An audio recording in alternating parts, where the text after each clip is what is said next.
El Señor esté con ustedes. Y con tu espíritu. Les proclamo el Evangelio de Jesucristo, escrito según San Mateo. Gloria a ti, Señor. En aquel tiempo Jesús dijo a sus discípulos: si tu hermano comete un pecado, ve y amonéstalo a solas. Si te escucha, habrás salvado a tu hermano. Si no te hace caso, hazte acompañar de una o dos personas, para que todo lo que se diga conste por boca de 2 o 3 testigos. Pero si ni así te hace caso, díselo a la comunidad. Y si ni a la comunidad le hace caso, apártate de él como de un pagano o de un publicano. Yo les aseguro que todo lo que aten en la tierra quedará atado en el cielo, y todo lo que desaten en la tierra quedará desatado en el cielo. Yo les aseguro también que si 2 de ustedes se ponen de acuerdo para pedir algo, sea lo que fuere, mi Padre Celestial se lo concederá. Pues donde 2 o 3 se reúnen en mi nombre, ahí estoy yo en medio de ellos. Palabra del Señor. Gloria a ti, Señor Jesús. Por las palabras del Evangelio sean borrados nuestros pecados. Así sea. Mis queridos hermanos, hoy hemos escuchado un texto evangélico que tiene un enlistado de temas. Son varios temas y versan de manera muy diferente. Entonces, a la hora de hacer un comentario del Evangelio, pues de pronto sí se coloca uno en un predicamento para poder hacer una reflexión, porque todos los temas que presenta el Evangelio de hoy son muy ricos y muy profundos. Pero yo quisiera, hermanos, que nos centráramos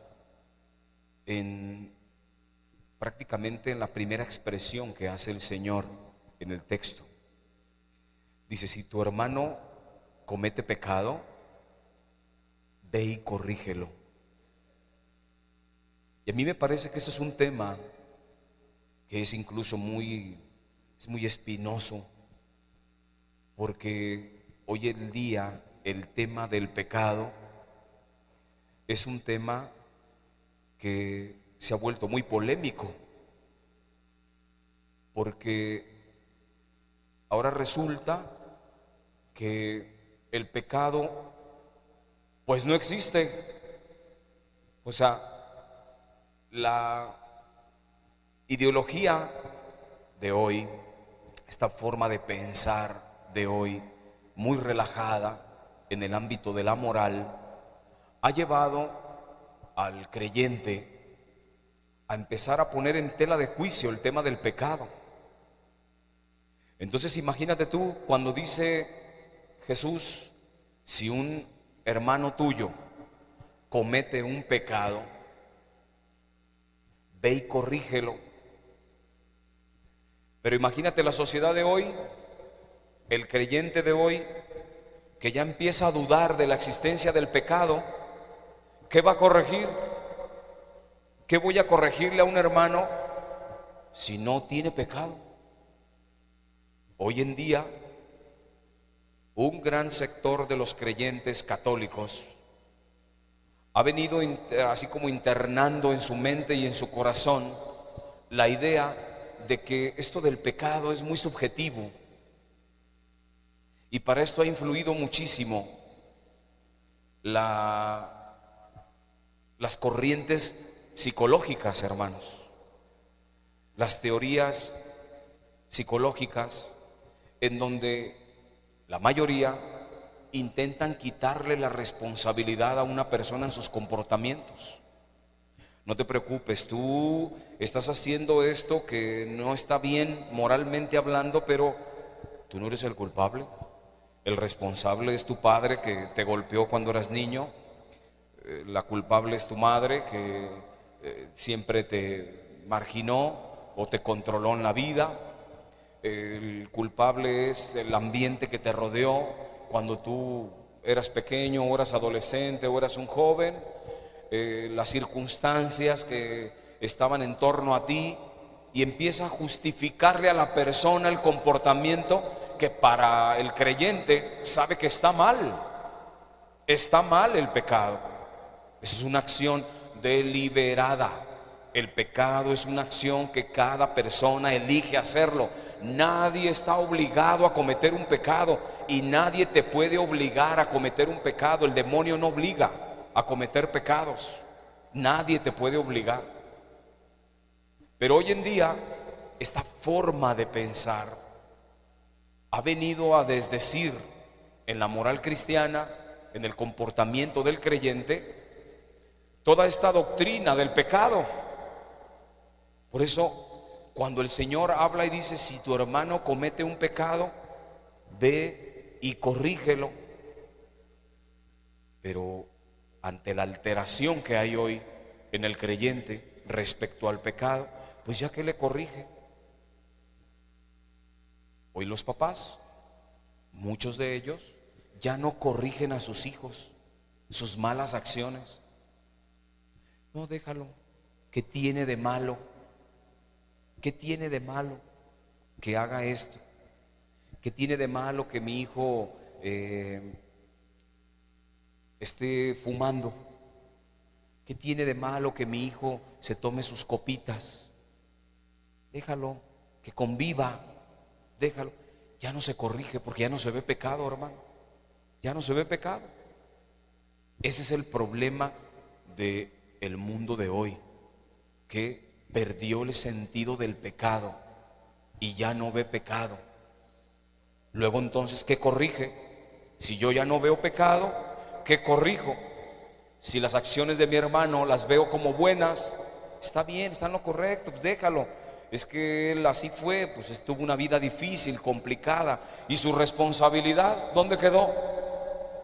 No se puede pasar toda la vida una persona, tú no te puedes pasar toda la vida, ni yo tampoco, ni un hermano se puede pasar la vida comportándose de una manera que es en desacuerdo, para nosotros los creyentes, con los principios evangélicos, con la moral cristiana, con los mandamientos de Dios, culpando a medio mundo. No te puedes pasar la vida así. Es que yo hubiera querido comportarme mejor, pero pues ya ves, es que la vida que tuve yo cuando en mi infancia, es que ya ves el esposo que tengo, es que ya ves la esposa que yo tengo, ya ves mis papás que me tocaron a mí, ya ves allá el que me gobierna, ya viste ya los padres, cómo es que ya ves la iglesia, es que ya ves, no te puedes pasar la vida así como que eludiendo, sacándole la vuelta a tus responsabilidades.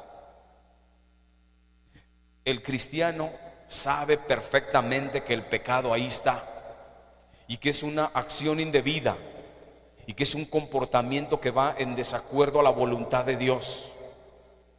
Pero con estas formas nuevas de pensamiento que se han introducido a la iglesia, esto ha sido severo, hermanos. Esta psicologización que está teniendo la sociedad en todos los ámbitos ha venido a restarle responsabilidad a las personas. Y esto es tremendo, es de un impacto muy fuerte, hermanos. Gracias a estas ideologías psicológicas, fíjense ustedes, por ejemplo, qué es lo que pasa en los tribunales. Una persona, vamos a pensar, violó a su hijo, es llevado a los tribunales, pero basta con un psiquiatra o con un psicólogo que afirme frente al juez que esta persona tiene un trastorno, mismo que no comprueba. El psiquiatra, se le ha dado hoy palabra de Dios. El psicólogo y el psiquiatra en los tribunales es palabra de Dios. Oye, este hermano ha violado como a 10 niñas. Pero aquí está el psiquiatra que dice que lo viene tratando a este hermano desde hace como 5 años y dice que pues él tiene un trastorno, tiene un asunto muy severo en su mente y entonces pues no se da cuenta de que viola a las niñas. hay que mandarlo a un hospital psiquiátrico para que ahí esté el hermano, pague su pena, entre comillas, y todos felices y contentos. Oye, el hermano asesinó, ¿sabe a cuántos? Pero ya habló el psiquiatra y dijo que el hermano tiene un problema severo en la mente, que es un esquizofrénico, cualquier término que se pueden inventar. Y ya, el hermano queda absuelto porque no estaba en sus cabales. Él no estaba razonando bien, él no conectó muy bien su forma de pensar con su forma de actuar. Esto es terrible, hermano. Yo te estoy hablando en el ámbito de los tribunales, pero lleva esto a las familias, hermano. Lleva esto a las escuelas. Lleva esto a los seminarios. Yo recuerdo cómo hace unos años que envié, recuerdo, a 5 muchachitos al seminario, al preseminario, y uno de ellos regresó incluso llorando y decía: pues no me admitieron, padre, en el seminario. Sí, luego, ¿por qué? Pues es que dijo la psicóloga que yo como que tenía varios desajustes. Dijo la psicóloga. Ahora resulta entonces que la psicóloga es la que va a determinar si tú tienes o no vocación. Eso déjaselo a Dios, hermano. ¿Tú quién eres para hacer un juicio de valor respecto a esto? En el seminario, hermanos, de Guadalajara, en el seminario. Imagínate, en otros temas y en otros lugares se ha metido tanto, hermanos, estas ideologías psicológicas. Y digo ideologías porque no se comprueba nada, no demuestra nada, no cambian en nada para bien, no mejoran el comportamiento del ser humano. Vean las últimas décadas, ¿qué está pasando con el comportamiento humano? A ver tú, psicología o psiquiatría, ¿en dónde está pues la mejora en el comportamiento del ser humano? Se ha disparado el número de suicidios, el número de homicidios, ha crecido de manera exponencial los vicios en cuanto a drogadicciones, en cuanto a comportamientos totalmente alterados. Hermanos, es tan delicado. Se ha metido este tipo de ideología que le ha quitado responsabilidad moral al creyente. Ya no cometes pecado, no te preocupes. ¿Qué vas a hacer con el cura? ¿A qué vas a decirle al cura tus pecados? No tienes pecado, hermano. Tú no tienes responsabilidad sobre eso. ¿Para qué andas buscando a la iglesia? Ahí te inventó la iglesia las cuestiones del pecado y todo para controlarte, y empiezan con una serie de teorías.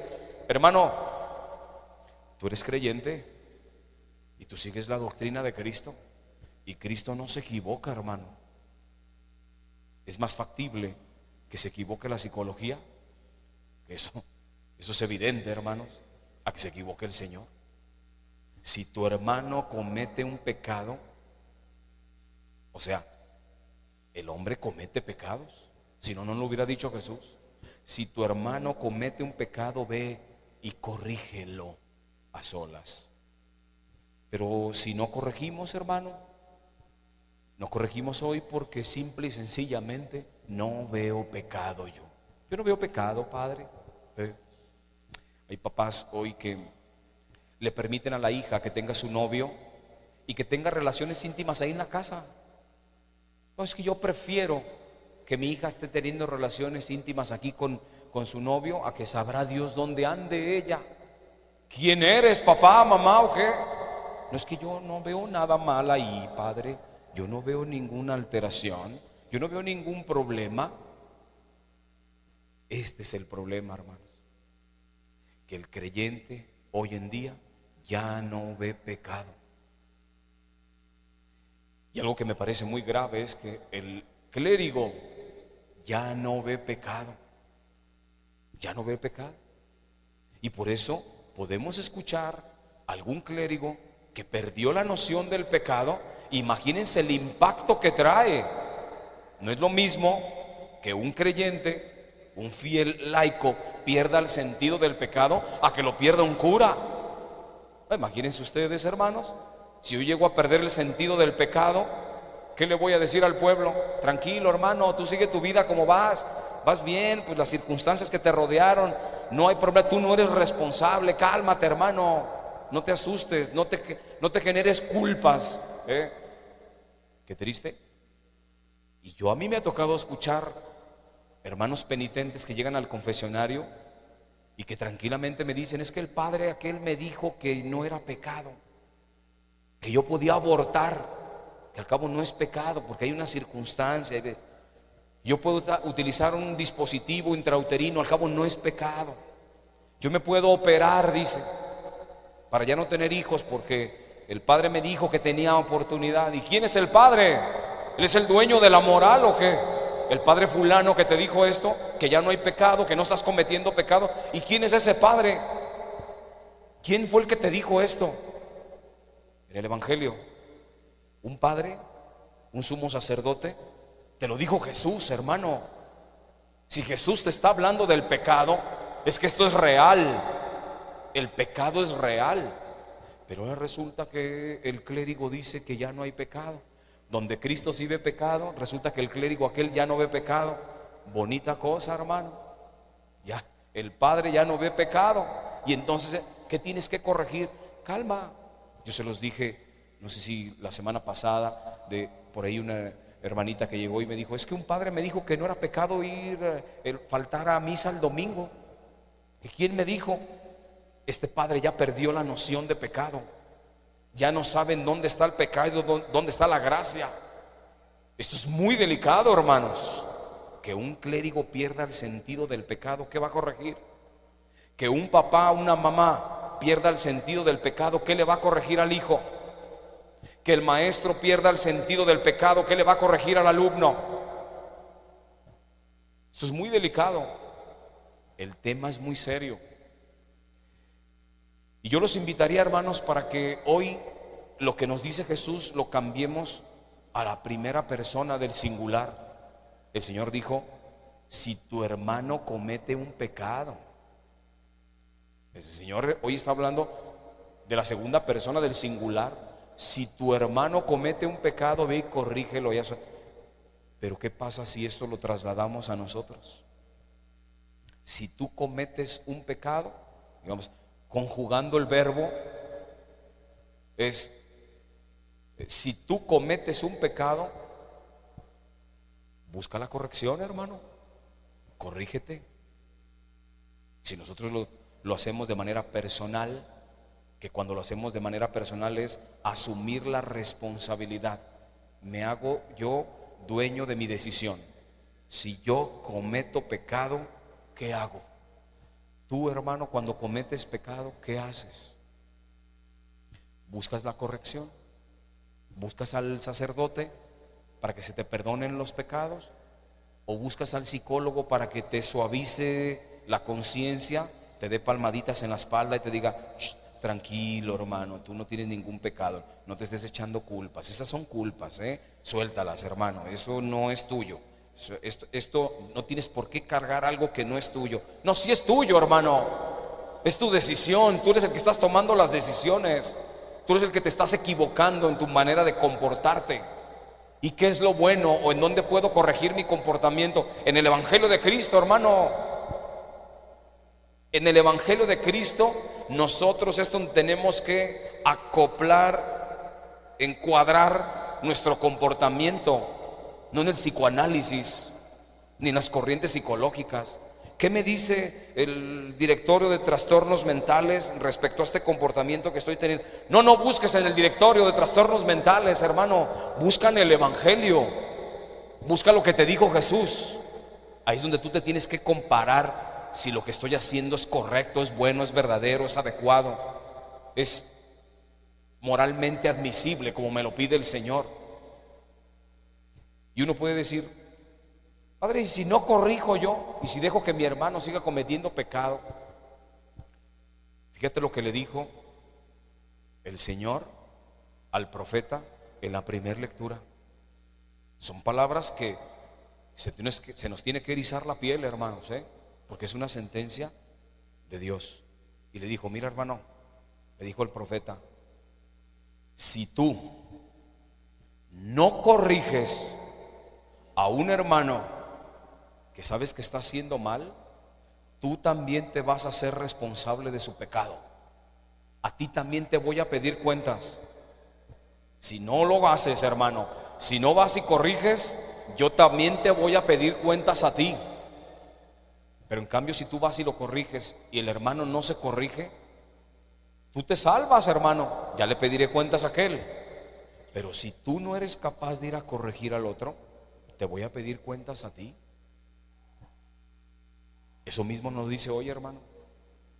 Si tú no eres capaz de corregir al hermano, eso nos lo puede decir a nosotros los curas. A ver, hermano, si tú no eres capaz de señalarle a un hermano que está en pecado y buscas la corrección, a ti te voy a pedir cuentas.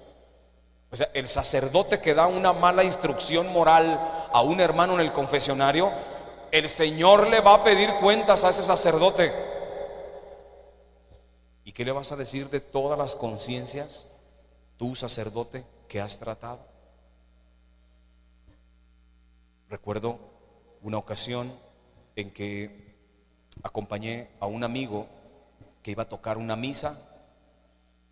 Yo también fui músico antes de entrar al seminario, y me dijo que si lo acompañaba a tocar una misa.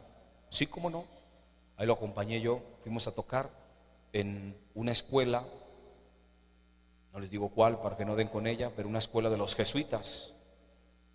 Era un auditorio grande y estuvimos tocando. Y cuando se llegó el momento del acto penitencial, es decir, cuando todos guardamos silencio, nos ensimismamos y empezamos a hacer un pequeño examen de conciencia para pedirle perdón al Señor, prácticamente cuando inicia la misa, el sacerdote tranquilamente le dijo a todo el auditorio, un auditorio muy grande, hermanos, le dijo a todos: a ver, siéntense todos, cierren sus ojos y en este momento piensen todos en sus pecados. Pónganse de pie. Se pusieron todos de pie y dijo: yo los absuelvo de todos sus pecados en el nombre del Padre, del Hijo y del Espíritu Santo. Todos quedaron perdonados aquí. Padre, ¿sí se le perdonaron los pecados a los hermanos? Si el hermano se arrepintió, sí. Pero ¿qué crees? Que a ese padre Dios le va a pedir cuenta de la conciencia de todos esos. Porque entre todos los que estaban ahí, imagínate cuántos hermanos hay que estaban en unión libre, en una situación irregular en la iglesia, hermanos con pecados gravísimos, posiblemente personas que se hayan provocado un aborto, una serie, pero Él perdonó todo. Hermano, ¿a ti te van a pedir cuentas de esto? Si tomas a la ligera la moral de tu gente, de tu pueblo, y no corriges, lo dijo Dios, yo no lo dije, a ti te voy a pedir cuenta. E incluso el Señor es más tajante. Dios le dice: morirás como morirá también tu hermano. También tú te haces reo de muerte como va a morir el otro hermano. Hermanos, es tan delicado este tema, pero también me parece hoy una barbaridad lo que este psicologismo ha hecho dentro de la iglesia. Le ha restado responsabilidad al creyente y justifica sus comportamientos. Ya todo se puede justificar. Todo se puede justificar. Ya no hay pecado. Calma, no hay ningún problema. No, sí hay problema, hermano. Para ti como creyente sí hay problema, porque lo dijo Jesús. Por eso, hermanos, hoy en este día vamos tomando conciencia nosotros. ¿Qué tanto has perdido el sentido del pecado? ¿Ya no ves pecado en tu vida? ¿Ya no ves pecado en tu familia, en tu trabajo, en la escuela, en tus círculos sociales, dentro de la misma iglesia, de tu comunidad parroquial?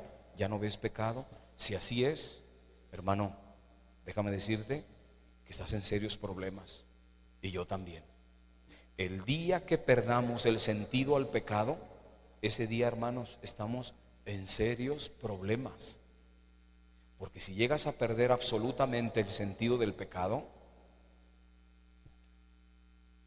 tienes un pie en la perdición de tu alma, hermano. Tienes un pie dentro de la condenación, porque ya no te vas a arrepentir, porque ya no vas a encontrar pecado en tu vida. Por eso que hoy se prendan los foquitos de alarma en la vida de nosotros los creyentes católicos. ¿Qué está pasando conmigo y el pecado? ¿Ya perdí el sentido del pecado? ¿Me busco corregir en el confesionario? ¿Corrijo las acciones de pecado de mis hijos, de mi esposo, de mi esposa, de mis padres? También es corregible. Hoy, mis hermanos, vamos a pedirle a María, que es la pura por excelencia, la inmaculada, la que no tiene mancha, la que no cometió pecado, que ella nos vaya guiando, hermanos, en el camino de la responsabilidad.